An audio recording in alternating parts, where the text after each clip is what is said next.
नमस्कार, मैं आपके साथ अभिषेक सिंह और मेरे साथ है रवि जी जो कि दिल्ली यूनिवर्सिटी के दिल्ली स्कूल ऑफ जर्नलिज्म के तृतीय वर्ष के छात्र हैं। और आज हम इनसे डिस्कशन करने वाले हैं, इनका पॉइंट ऑफ व्यू जानने की कोशिश करेंगे इलेक्टोरल बॉन्ड पे, जिसको हम चुनावी बॉन्ड भी कहते हैं। सबसे पहले रवि जी ये बताइए कि चुनावी बॉन्ड अगर एग्जाम्पल देके समझाना हो तो क्या है और इसको लाने की क्यों जरूरत पड़ी सरकार को? देखिए, ये चुनावी वो जो इलेक्टोरल बॉन्ड है, ये स्कीम योजना लाया गया था सरकार के द्वारा 2017 में, जिसे वित्त विधेयक के नाम से मंजूरी मिली थी लोकसभा राज्यसभा में। राज्यसभा में नहीं, वित्त विधेयक से तो लोकसभा द्वारा पारित किया गया था और इसके बाद यह योजना एक्ट बन गई थी 2018 में, जिसे कि उस समय के तत्कालीन वित्त मंत्री अरुण जेटली के द्वारा प्रस्तुत किया गया था। इलेक्टोरल बॉन्ड को आसान भाषा में समझे तो एक तरह से ये जितने भी पंजीकृत इलेक्शन कमीशन के द्वारा जो भी पंजीकृत राजनीतिक दल है, उनको चुनावी फंडिंग के लिए ये लाया गया था यह स्कीम।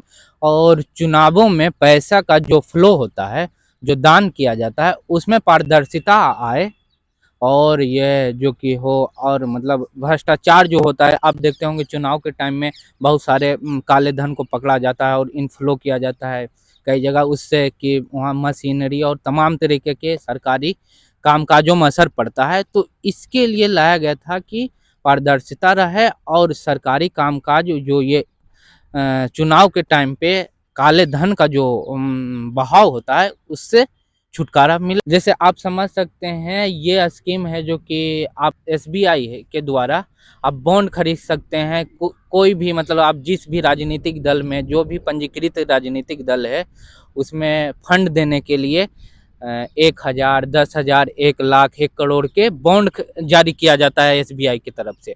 तो आप जिस भी राजनीतिक दल में ये पैसा जमा मतलब दान करना चाहते हैं, उस राजनीतिक दल के लिए बॉन्ड खरीदें और फिर वो पैसा आप उसे गोपनीय तरीके से मतलब उस राजनीतिक दल के पास चला जाएगा और ये ब्याज मुक्त था, इंटरेस्ट फ्री था।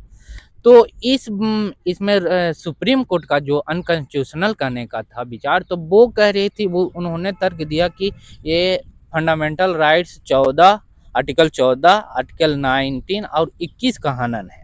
इसमें इसमें पारदर्शिता नहीं है, नागरिकों का जो सूचना का अधिकार है उसका नागरिक हनन है। जान नहीं पा रहे हाँ, हैं। नागरिक जान नहीं पा रहे हैं। जैसे कि मैं ये बताने में भूल गया कि जब ये बॉन्ड खरीदेंगे तो इसकी जानकारी जो बैंक है वो गोपनीय तरीका से सिर्फ है जो कि इलेक्शन कमीशन को दिया जाएगा। और इलेक्शन कमीशन, एसबीआई, कोई भी है जो कि किसने कितना फंड किया, कौन से व्यक्ति किस राजनीतिक दल को फंड किया, इसकी जानकारी नहीं मतलब इसकी जानकारी नहीं बताई जाएगी। मतलब जनता के बीच इसकी जानकारी नहीं मिल पा रही थी पहले।